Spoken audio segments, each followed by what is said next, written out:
14. maja je v Ljubljani. Evo. Tega pa samo Drugače najlepša stvar. Tega dne sem stopil na to je moje glavno mesto. In ni drugega dneva. Ja. Najlepši na svetu. Ja, se to je prav, jasen de. MNZS podcast, zgodbe in podobe novejše zgodovine. Dobrodošli v podcastu Muzeja novejše zgodovine Slovenije. Moje ime je Korin, vi pa poslušate tretjo epizodo mesečnega podcasta, v kateri se s kustosinjo Moniko Kokalj-Kočevar tokrat spuščamo v zgodovinsko-detektivske vode. Obiskovalka muzeja Tanja Matjašević nas je namreč prosila, da ji pomagamo razvozlati del zgodbe svojega starega očeta, od katerega je med drugim podedovala dnevnik, ki ga je sam pisal med in takoj po drugi svetovni vojni. To je zgodba ate Matije.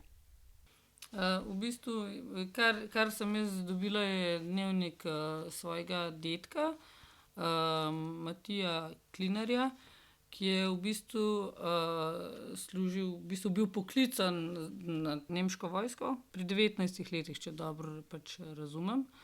In v bistvu dnevnik, ki ga imam, je pa v bistvu iz časa, ko je iz Anglije, štartal iz Anglije proti domovini svoji. Tako da v bistvu, ker nekako ta lokalna zgodovina nisem dobro razumela, kako je potekalo, v katero vojsko si bil poklican.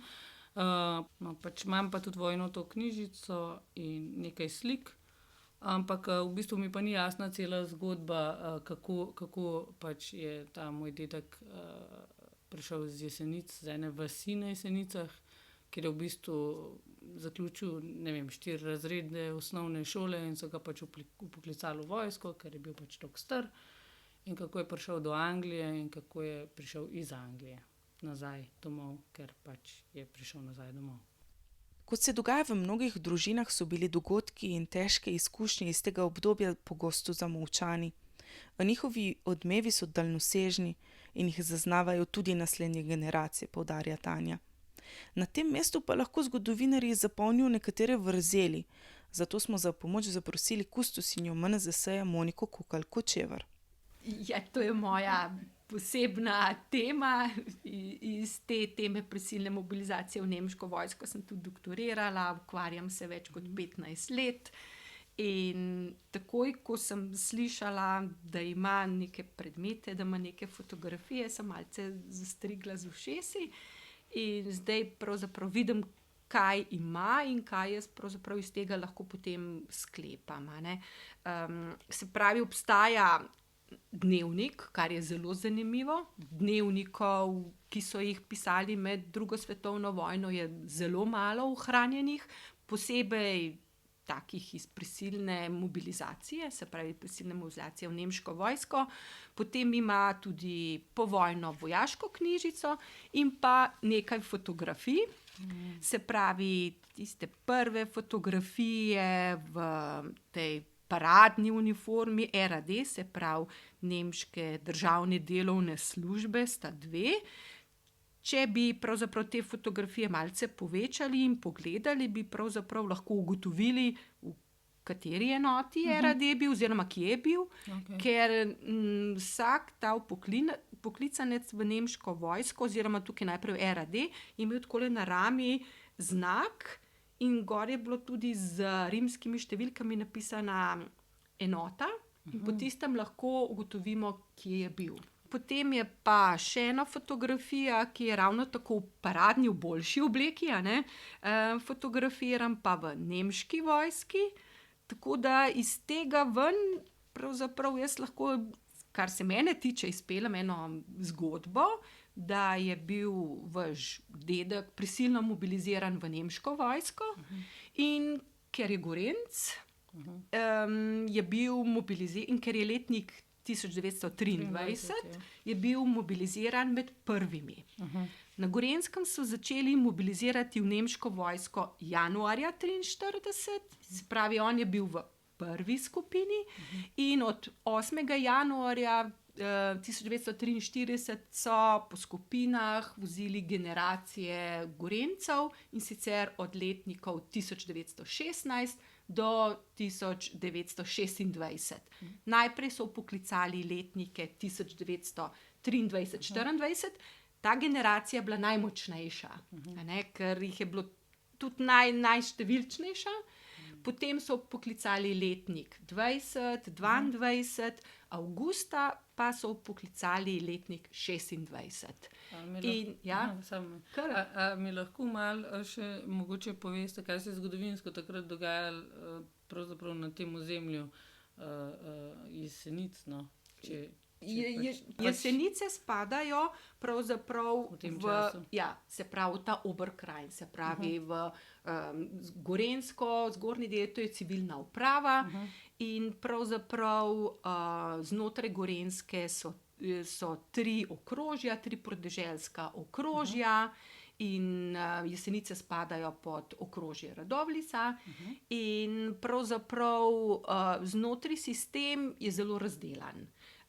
Že leta 1941, že maja ustanovijo Koroško ljudsko zvezo, to je bila raznodorovalna organizacija in pravzaprav so želeli, da se vsi Gorenjci vključijo v to organizacijo in pravzaprav, če nisi bil član Koroške ljudske zveze, si imel potem tudi naprej težave, se pravi, nisi mogel dobiti službe, večja je bila verjetnost, da te bojo izgnali in tako naprej.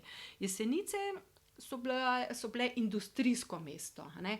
In pravzaprav so se Nemci precej trudili, da bi ta industrija dobro delovala, tudi med drugo svetovno vojno, ker so zelo hitro vzpostavili veliko vojne industrije. A ne?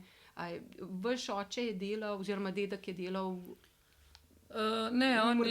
je delal v železarni? Ali? Ne, on je bil kmet. Pač na podeželju in v bistvu v tistem času njegov oče je imel kar nekaj zemlje, tako da v resnici je bil pač ta otrok, ki je pač na kmetiji delal.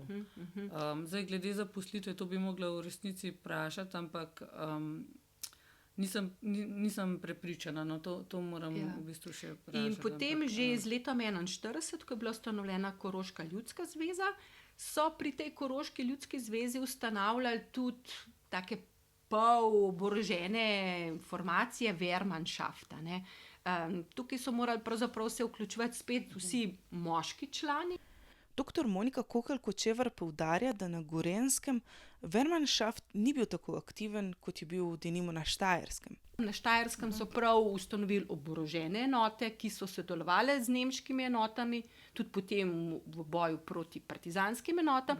Na Gorenjskem pa pravzaprav te enote niso zaživele. So jih sicer pravzaprav usposabljali, ampak nekako ni zaživelo, ne, da bi bile aktivne enote. Je bilo to vezano tudi s politiko? Seveda. In recimo na Gorenjskem so že januarja 1942 ustanovili nacistično stranko.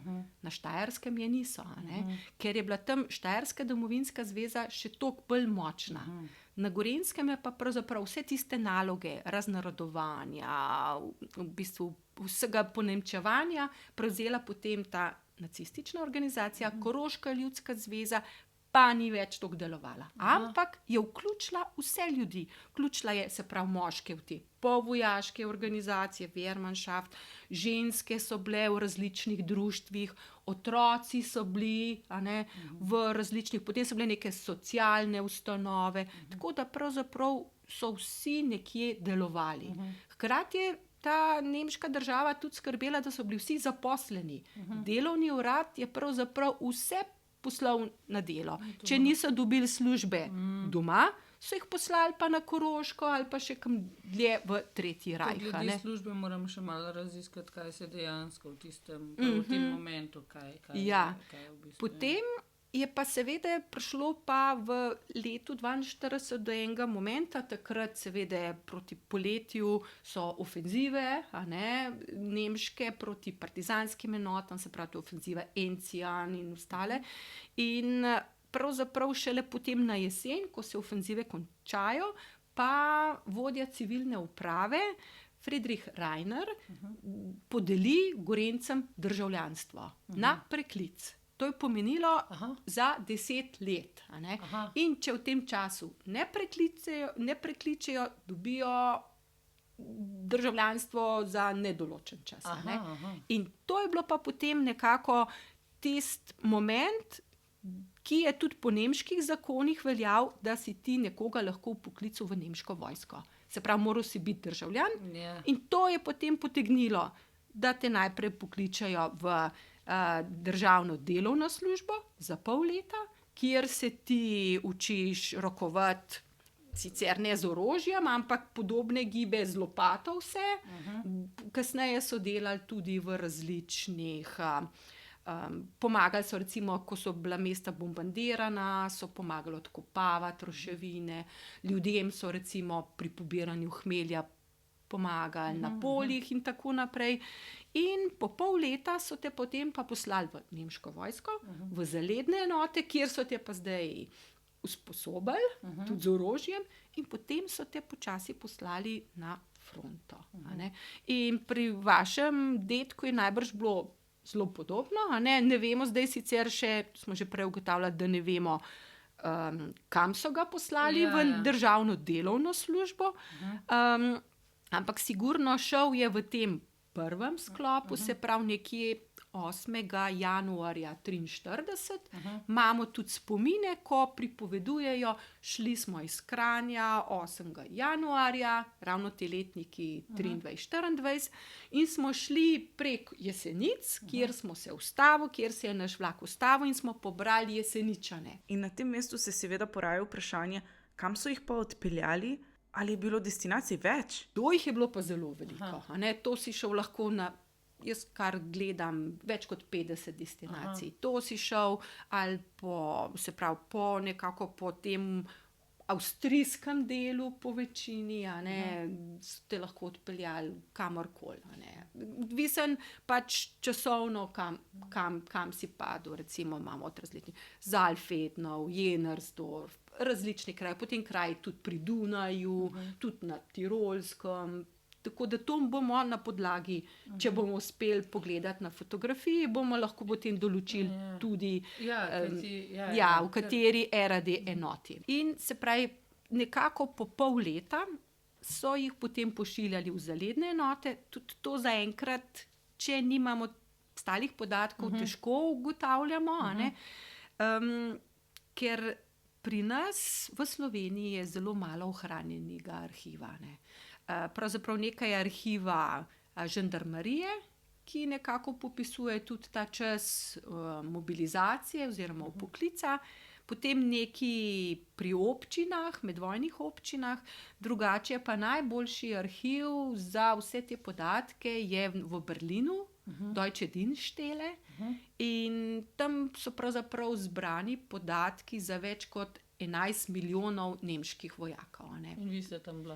Jaz sem tam bila, 5 let sem 2-krat na leto hodila zbirati podatke, in sem nekako uspela narediti seznam 11.000 Gorenjcev, ki so bili v nemški vojski. Wow. Ja, Hvala, bom rekla. ja, nisem še gotova, še Ja, imam še verjamem. veliko dela, s tem, da nekako sklepamo, da bi jih bilo lahko tudi do 14.000. A ne. Vse te kartoteke, ki so ohranjene, je potrebno ročno pregledati. Osnovni seznam je sicer narejen v računalniku, ostalo je treba pa vsak kartonček, vsakega posameznega prisilno mobiliziranega pa posebej pregledati. In a ne. kako izgleda ta karton tako fizično? To je en tak manjši kartonček, ne vem, 7x5 centimetrov, popisani so gor osnovni podatki prisilno mobiliziranega, potem tudi podatki, koga obvestiti v primeru smrti. Potem je pa na kartončku tudi piše vse, kar se je z njim dogajalo. A ne. Recimo, če je bil ranjen, je zapisano, bil ranjen, poslan s tem in s tem transportom v to in to bolnišnico, oziroma kot so oni rekli, lazaret. In če je pomrl, je pa večkrat tudi zapisano, kje je padel, kakšne so bile rane in pa kje je pokopan. Zato je to pravzaprav za nas zelo pomembno, ne, da pravzaprav lahko ugotovimo, ki je nekdo padel. Večkrat pa tudi samo piše pogrešan. A ne. In to iz tega mi potem ne moramo vedeti, a je prebegnil, ali je umrl, oziroma kaj se je z njim zgodilo. In recimo v primeru vašega dedka, če gledamo, bi pravzaprav sklepali, vi ste sicer govorila, da je družinska zgodba, da je bil na vzhodnem bojišču, kar najbrž drži, a ne, ker veliko teh upoklicancev v prvih skupinah, se pravi letnikov 23-24, so pošiljali na vzhodno fronto. Ko pa se je potem leta 1944 pripravljala zahodna fronta, Normandija, ne, so pa koncentrirali na vzhodni fronti, na zahodni fronti. In jaz bi nekako sklepala, čeprav, kot vidim, v tem dnevniku ne piše, da je bil vaš dedek zajet nekje na Normandiji oziroma v širšem tem okolišu. Imamo veliko pričevanj teh zgodb, kako so bili zajeti, se pravi v Franciji, kako so jih potem odpeljali v nekakšna skupna taborišča za ujetnike, kjer so jih popisali in potem so jih odpeljali v Anglijo. In to pa imam. ja, ampak on začne zgodbo pravzaprav, ko pride, ko je že v Angliji. A ne? Zgodba se začne s tem, da je ta dnevnik iz ene tovarne angleške, ki sem jaz pač preverila, T.J.&J. Smiths, in v resnici ta tovarna teh dnevnikov še danes obstaja, pravzaprav produkcija teh dnevnikov, ampak očitno je bila kupljena. In pač to priča že samo za sebe, da tam je bil in je pač to kupil, ker si težko predstavljam, da bi pač to v Jugoslaviji. Tako, seveda, in letnica pač, je prava in tudi zgodba noter, ki jo pravzaprav kar natančno popisuje, s svinčnikom piše vse skozi in pravzaprav tudi vsak dan napiše kar nekaj stavkov in to vse skozi, vse dni do poletja, pravzaprav 45, vsak dan zapiše vsaj nekaj stavkov. In pravzaprav, kot sem uspela na hitrico pogledati, je pravzaprav iz tega dejansko lahko zaključimo, da je bil odpeljan, se pravi, v Anglijo. Pravzaprav je najbrž, ne moramo pa povsem sklepati, je bil potem prepeljan na Škotsko. Ker velika večina teh slovenskih ujetnikov, ki so bili zajeti, so bili prepeljani v Woodhousley. To je pa pri Edinburgu. In tam je bilo eno ujetniško taborišče za nemške ujetnike, prej so bili po večini tam Poljaki, potem pa so pripeljali Slovence. In vseh skupaj je bilo, mislim, strašna velika, visoka številka, več kot 3500 Slovencev, Štajercev, Gorenjcev, Korošcev. In tukaj so pravzaprav, od tam so hodili, bilo je tudi več drugih še taborišč, ampak recimo to je najbolj znano, to Woodhousley pri Edinburgu.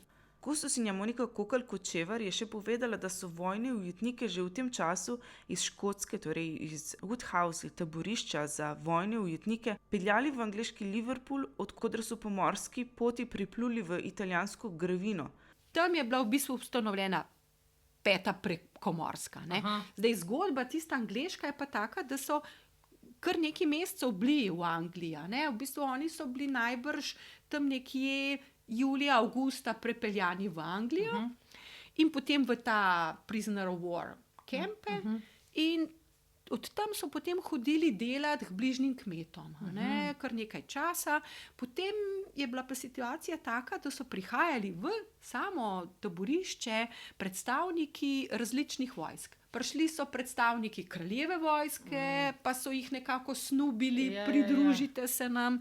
Prihajali so potem iz partizanskih enot, ker so imeli tudi svoje misije in so pravzaprav potem prihajali ne samo v Anglijo, so prihajali tudi v Francijo in tako, da, v tem času, ker to je bil tudi v Franciji že čas, ko je bil en del že osvobojen. To zdaj govorimo o novembru, decembru 1944. Kdo so pa bili ti tako imenovani prisoners of war oziroma vojni ujetniki in kakšna pravila so za njih veljala? Anglija, recimo za čuda, je imela zelo veliko teh ujetnikov, ki si jih je pripeljala na otok. In pravzaprav so to velike številke, več tisoč taborišč v sami Angliji. In prisoner of war, od tam recimo iz Anglije, so jih vozili tudi v Ameriko. Imamo tudi posnete zgodbe nekdanjih prisilno mobiliziranih, ki so jih pa poslali v Ameriko. In pač te prisilni mobiliziranci, ki so bili sedaj zajeti, so potem bili kot ujetniki in so čakali, kaj se bo zgodilo. Pravzaprav bili so zelo visoko usposobljeni, dobro izvežbani, dali so že tudi neke fronte skozi in so bili zaželeni.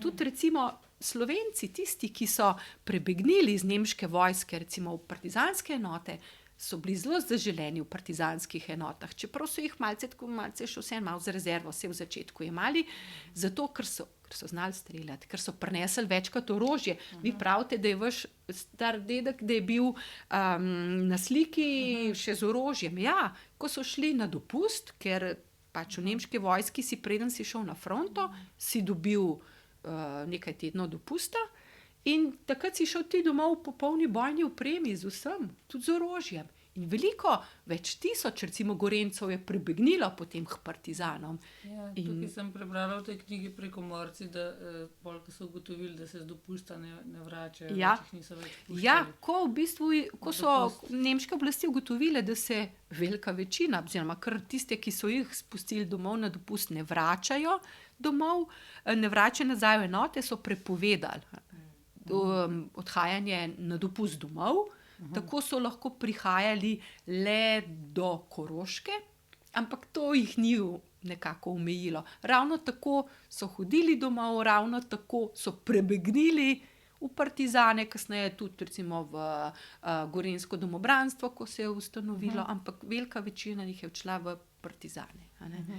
In te, ki so pa recimo prebegnili kje drugje, na fronti, recimo na vzhodnem bojišču, jih je zelo veliko prebežalo potem v Rdečo armado, nekateri so se potem borili znotraj enot, potem so ustanovili tudi jugoslovansko brigado in znova potem prišli na jugoslovansko ozemlje, pa tankovske enote.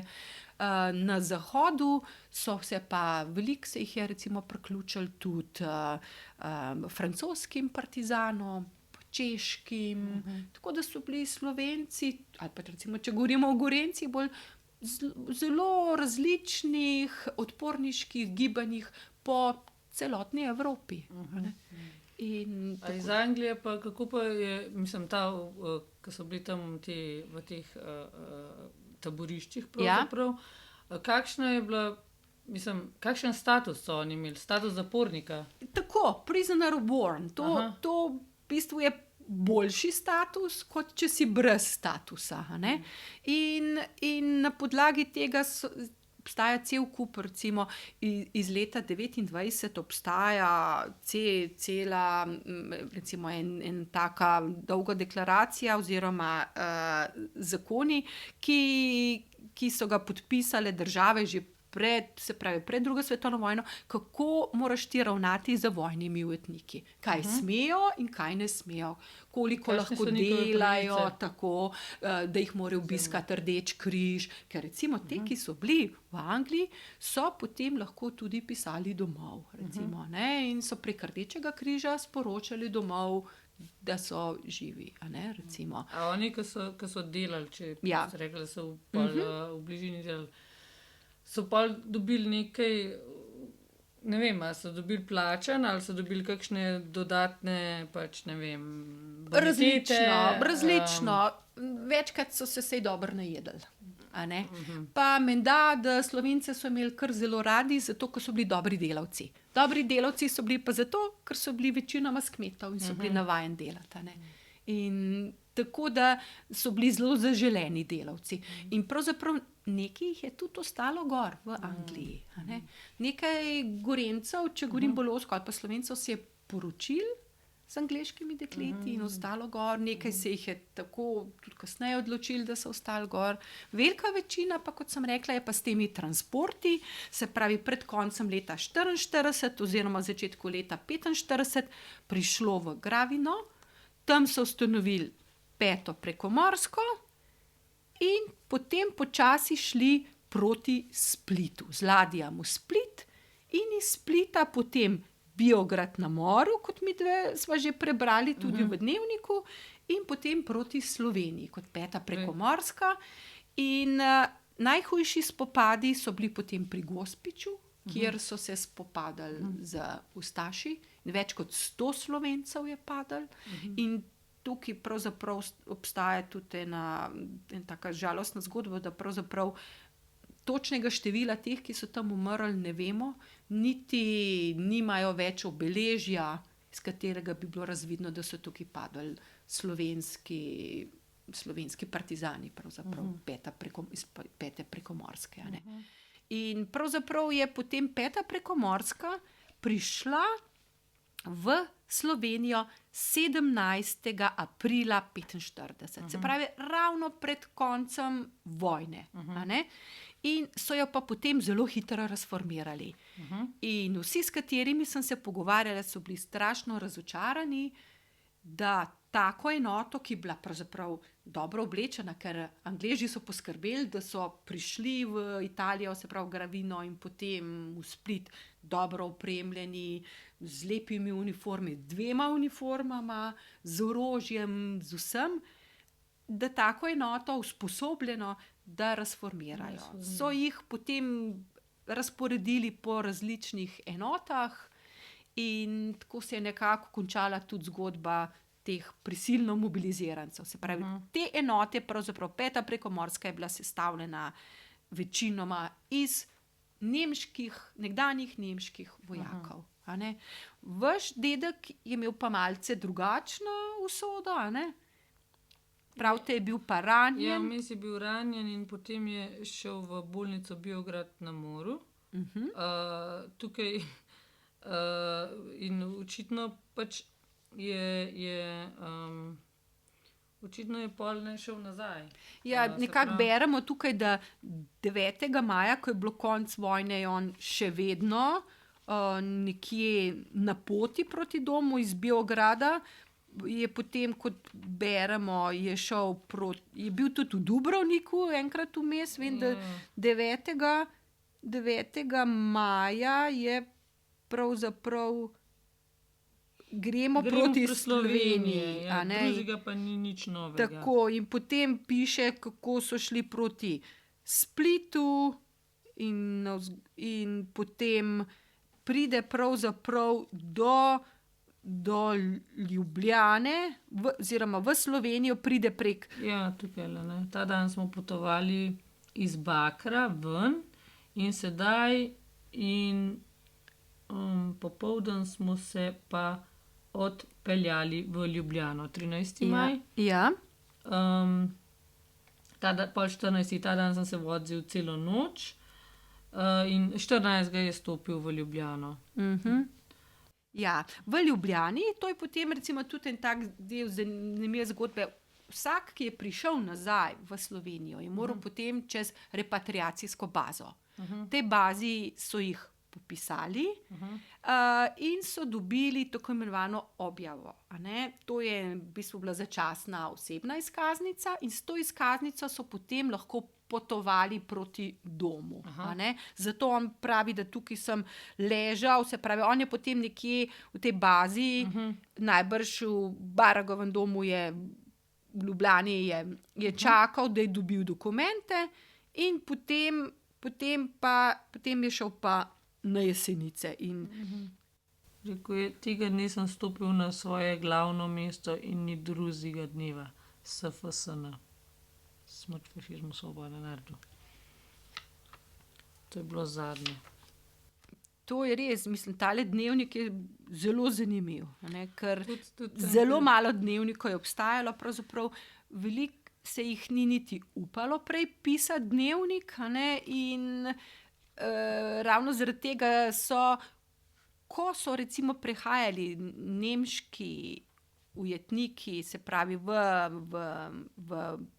status, se pravi vojnega ujetnika, so večinoma jim odvzeli tudi stvari, tako da pri vas je vaš dedek ima nekaj fotografij. Jaz mislim, da je on tukaj šele začel pisati, ko je prišel v Anglijo in ko smo prej govorili, ko je prišel že, ko je bil že na poti nazaj, pravzaprav. Ja. Ampak je tukaj 1. januarja na 45, ko smo se prej pogovarjali o teh dekletih. Se pravi 44. Iz 44 tako, na 45. Posle na novo leto sem pa malo plesal tukaj v Angliji. Zjutraj sem pa prišel domov v kasarno in malo sem radil tukaj v kuhinji. In malo smo pili, pojedli smo pa dobro tukaj. Mi je bilo dobro tukaj v Angliji. In pa reče, drugi dan smo pa šli, smo malo zanimali in malo smo peli tukaj, nas Angleži kar gledajo. Popoldan pa gremo malo na predavanja, kaj je novega v Jugoslaviji. Drugače pa imamo dosti deklet, pa zame ni nobene. Malo romantike. Tako, tako da očitno on se pač ni poročil v Angliji, je prišel nazaj in je pol se poročil z mojo staro mamo, ki pa je izbegan.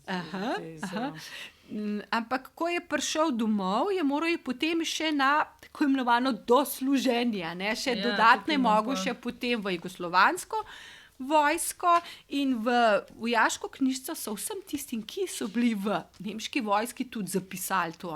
In pri vašemu dedku tudi piše, da je bil 12 meseci njemačke vojske.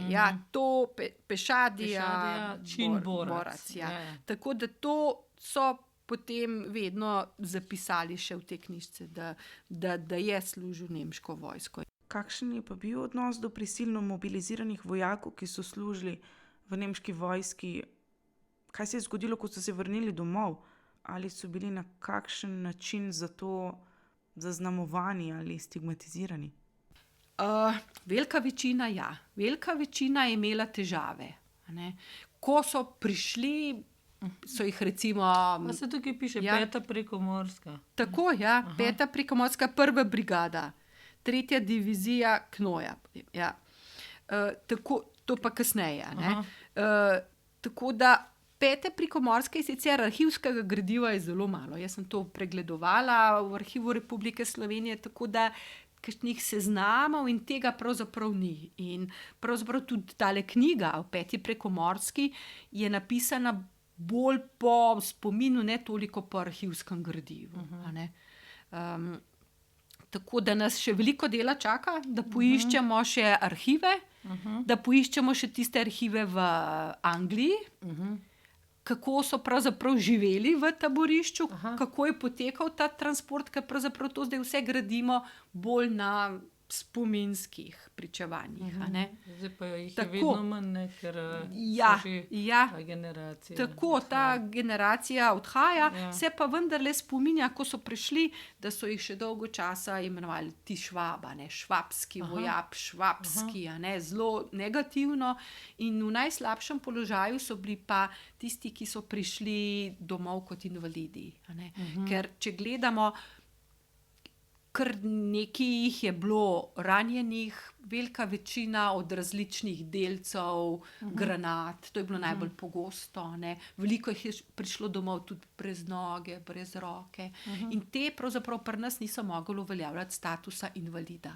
Ker so pač bili v nemški vojski, ker niso bili ranjeni na slovenskem ozemlju in pravzaprav so se vsa leta oziroma se še vedno društvo mobiliziranih v nemško vojsko zavzema, da bi invalidi dobili status. To obstaja v Sloveniji društvo? Pravzaprav takoj po vojni so se želeli prisilni mobiliziranci organizirati v društva, ampak jim je bilo to prepovedano. Tudi nekaj so jih aretirali, zaplenili arhive in tako naprej. In pravzaprav prva društva so bila ustanovljena šele leta 1991.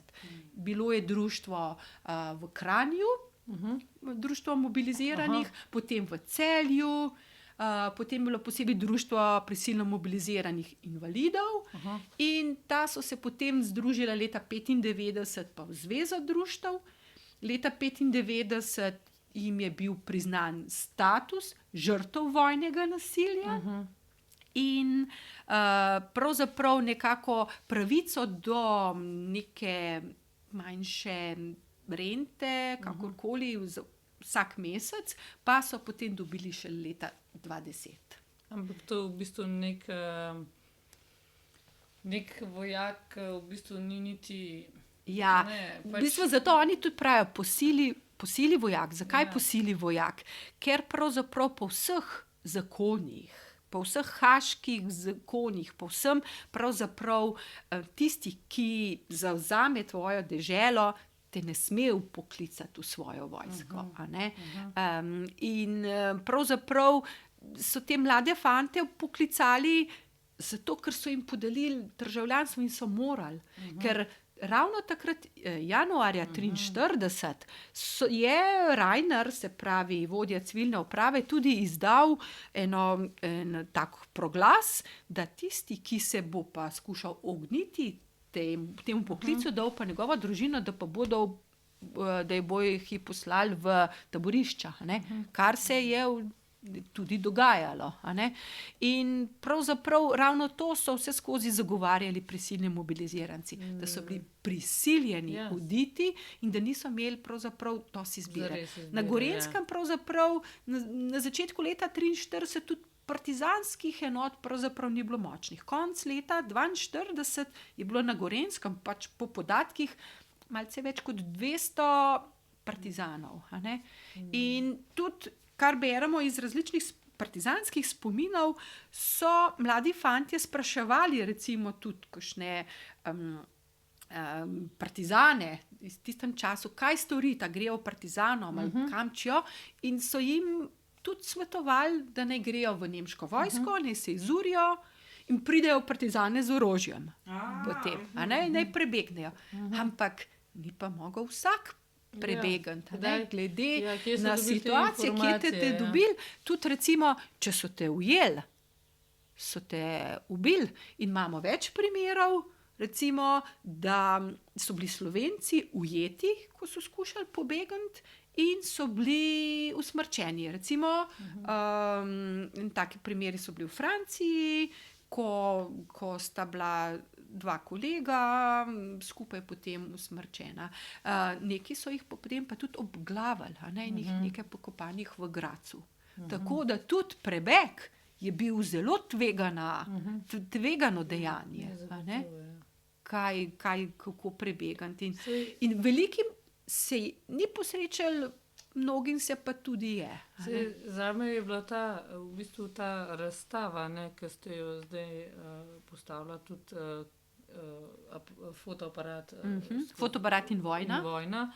V bistvu mene je presunila ta fotografija te tovarne na Jesenicah, kjer je bil v bistvu izobešena Hitlerjeva slika in tukaj sem tudi pol stopila z vami v kontakt, ker v resnici kljub temu ta slika da več občutkov, kot marsikatera zgodba. Tako srhljivo je. In ta srhljivost, če razmišljam o tem, da nek 19-leten fant, ki je pač tudi z neko zelo osnovno izobrazbo, ki ima nek poklic v vojsko, ki se mu najbrž zdi, da je to nujno. V bistvu, kakšna izbira je to sploh?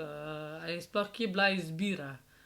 To, kar ste rekla med partizansko ali pa nemško vojsko, In vprašanje, najbrž vsi niso imeli teh informacij, da ne. Ja. Je to Velikokrat je bilo tako, da pravzaprav, če govorimo za Gorenjsko, ta konc bolj poznam, pravzaprav v določenih krajih seveda ni bilo partizanskih enot, ki bi lahko prišle. Večkrat recimo se jim kakšne partizanske enote obljubile, počakajte, ko boste se peljali z vlakom, vas bomo pa rešili, pa vas bomo vzeli k partizanom.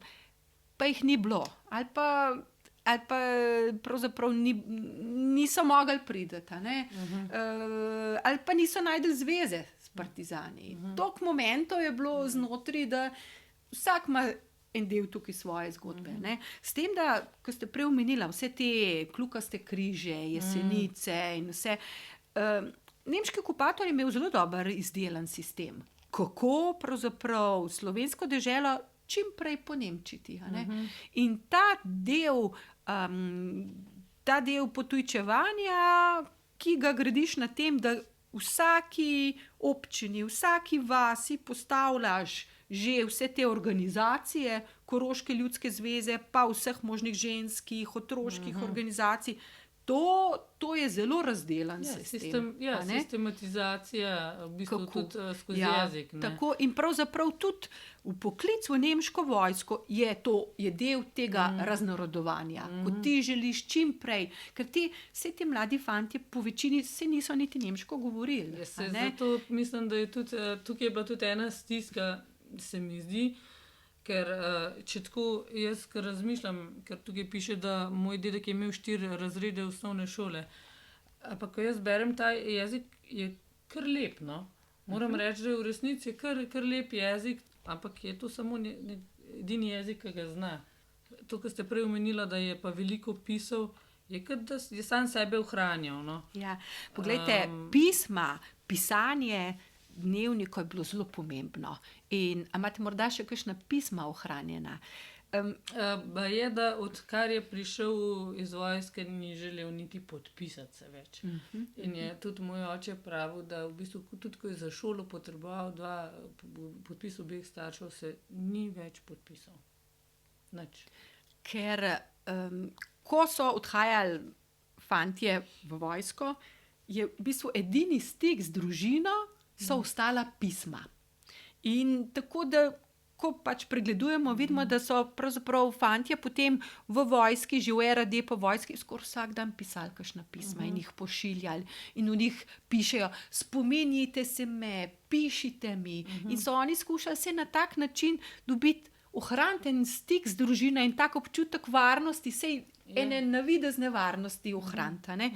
In pravzaprav tudi nemška vojska je vedela, da so ta pisma zelo pomembna za vojake. Zato, ker so bili vojaki bolj pomirjeni, bolj nekako so sodelovali, da tako rečem. Če so vedeli, da nekje v zadnji pa je le njihova družina, ki misli na njih, ki ve, kaj počne. In je imela, v bistvu ta vojna pošta je imela tudi prioriteto, se pravi, da je imela prednost pred ostalo pošto, vse med drugo svetovno vojno. Si predstavljam, da pa iz Anglije sploh tudi so verjetno več lahko pisali. Ja, sigurno je lahko vsej kakšno kartico poslal, da so sporočili, ali je pa recimo, morda je tudi, kaj se je večkrat dogajalo, da je predpostavljeni v enoti, če so recimo fanta zajeli, je potem pisal družini domov in sporočil. Večkrat sicer je to pisal v primeru, če je padel vojak, lahko pa tudi v primeru, da je bil pač pogrešan, ker najbrž je bil vaš dedek napisan potem v nemške sezname kot pogrešan.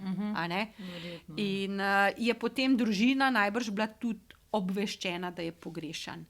In pravzaprav tudi, ko so bili v Angliji, oziroma tudi že potem na Škotskem, potem nazaj, ko so se se pravi v okolici Londona pripravljali na odhod, se pravi prek Liverpoola, so jih pa že češke enote urile.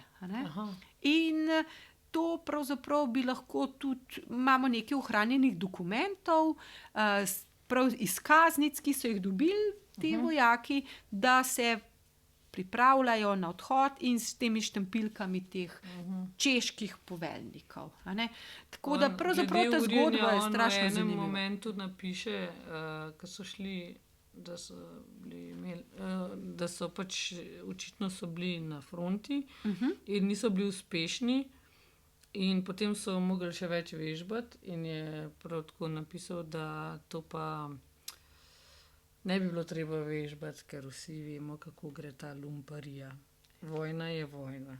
Ja, ja. In je tako pač... Pa pravzaprav vsi te so bili že izvežbani, a ne, in so pravzaprav vedeli, kaj vojna pomeni in so tudi se že večkrat soočali s smrtjo. Pri vseh teh mladih fantih tista glavna misel je bila, da se vrnejo domov.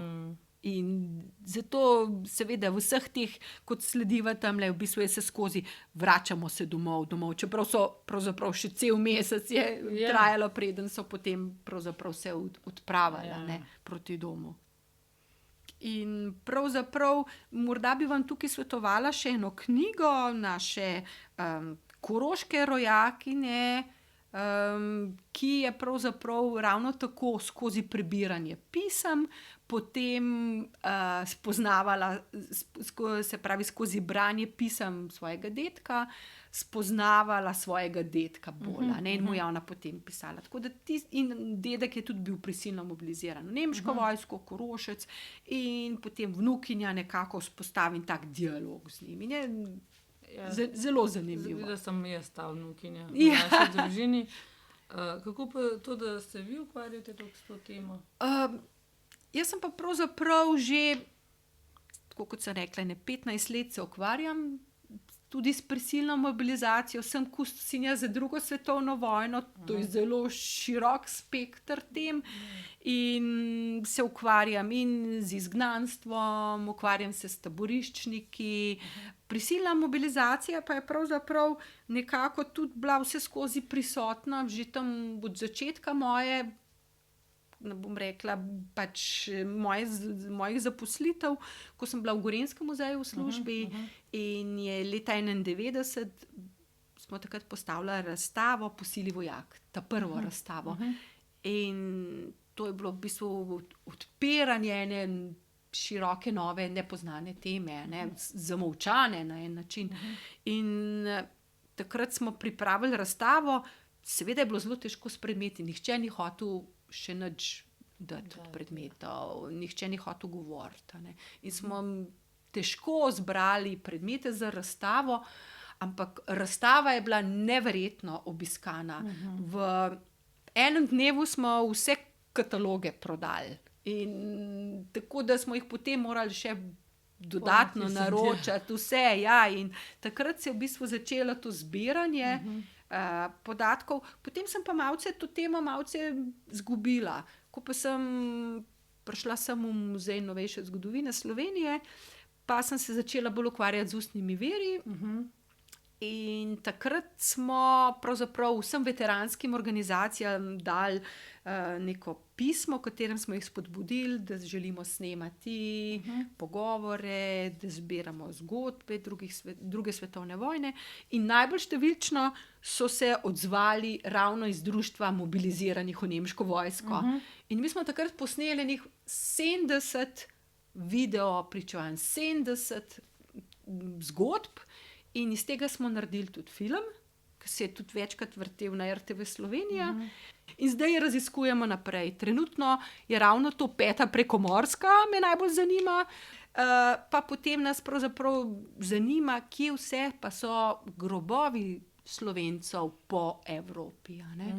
Ja, seveda. To pa pravzaprav obstaja tudi na spletu, spletna stran, Krigsgräberfürsorge, v bistvu nemška organizacija, ki skrbi za nemške grobove po svetu, po Evropi.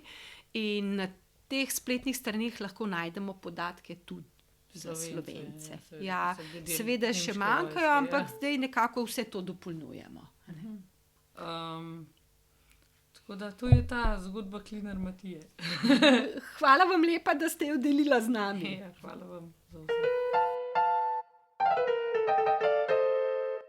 Nekaj drobcev tega zanimivega družinskega mozaika nam je res uspelo postaviti na svoje mesto.